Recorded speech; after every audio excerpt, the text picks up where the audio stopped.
আমার প্রিয় ভাই বোনেরা, আসসালামু আলাইকুম। আশা করি আপনারা সবাই ভালোই আছেন, আমরাও ভালো আছি। আমি আজকে রান্না করব পাবদা মাছ। পাবদা মাছটা ভুনা করব। পাবদা মাছ তরকারি দিয়ে রান্না করলে গোটা হয়ে যায়। ওই পাবদা মাছটা ভেজে নিয়ে সুন্দর করে রান্না করব। এখন আমি পাবদা মাছটা উঠিয়ে নিয়ে ভালো করে ধুয়ে নেব। মাটির হাঁড়িতে ধুলি মাছের গায়ে যে বিজলে টিজলে থাকে, কালো রং থাকে, ওগুলো সব উঠে যায়। এখন মাছটা মাটির হাঁড়িতে ভালো করে ধুয়ে নেব। নিয়ে মাছটা খুব ভালো করে ধোয়া হয়ে গেছে, সাদা হয়ে গেছে। এখন মাছটায় আমি হলুদ আর লবণ মাখিয়ে মাছটা ভেজে নেব।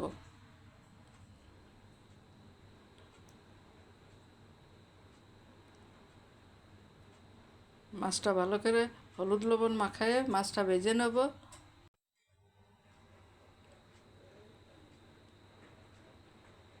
ভালো করে সবগুলো মাছের গায়ে যাতে হলুদ লবণ লাগে এইভাবে মাখায়ে ভালো করে ঘুরে ফিরে মাখাতে হবে। মাখাইয়ে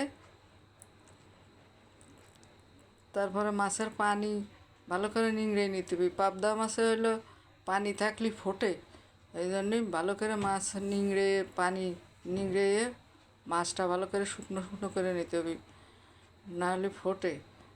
পাবদা মাছ ভাজতে গেলে খুবই ফোটে। এখন এইভাবে ঢাকনা দিয়ে দিতে হবে মাছগুলো, না হলে ছুটে তেল ছুটে চোখেমুখে লাগতে পারে, এই কারণে। এইভাবে ঢেকে মাছগুলো আমি সব ভেজে নেব এক এক করে। এগুলো মাছ ভাজা হয়ে গেছে, এখন মাছগুলো উঠিয়ে নেব।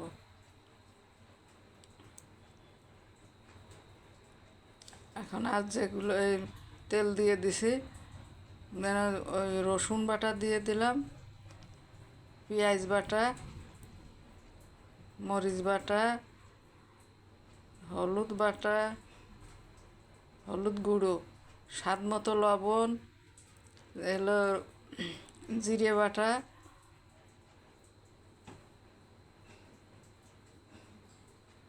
এটা হচ্ছে সর্ষে বাটা।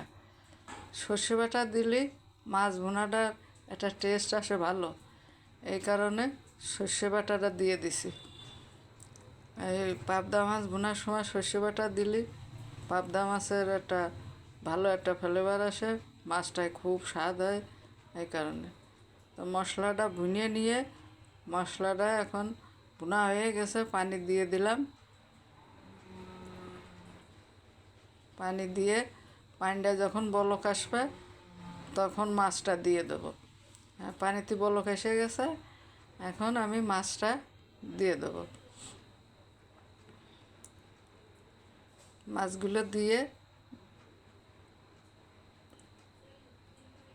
সবগুলো মাছ একে একে দিয়ে দেবো।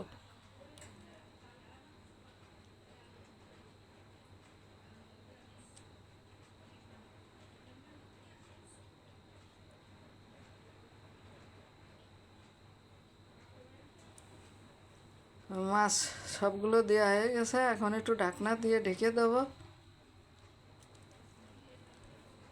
মাছগুলো ভালোভাবে সিদ্ধ হবে।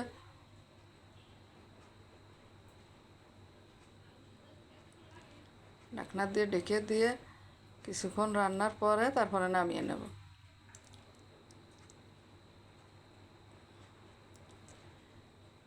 এখন দুটো কাঁচামরিচ দিয়ে দিলাম, যদি কারোর লাগে ভেঙে নেবেন মরিচ।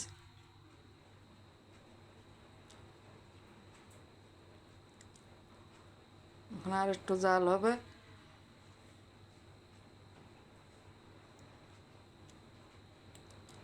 পানিটা টাইনে গেছে, এখন ঠিক মতো ঝোলটা আছে। একটু ঝোল না থাকলে আবার খাওয়া হবে, তো এখন নামিয়ে নেব, নিয়ে এই প্লেটে ঢেলে নেব। খুবই একটা সুস্বাদু খাবার হয়েছে, মাছের ঝোলটা খুবই ভালো হয়েছে। এই মাছটা এইভাবে রান্না করে আপনারা বাসায় খেয়ে দেখবেন। আমার এই রান্নাটা যদি আপনাদের পছন্দ হয়ে থাকে, পাবদা মাছ ভুনা, তাহলে আপনারা সাবস্ক্রাইব, লাইক, কমেন্ট, শেয়ার করে দেবেন। আপনারা সবাই ভালো থাকবেন, সুস্থ থাকবেন। আসসালামু আলাইকুম, আল্লাহ হাফেজ।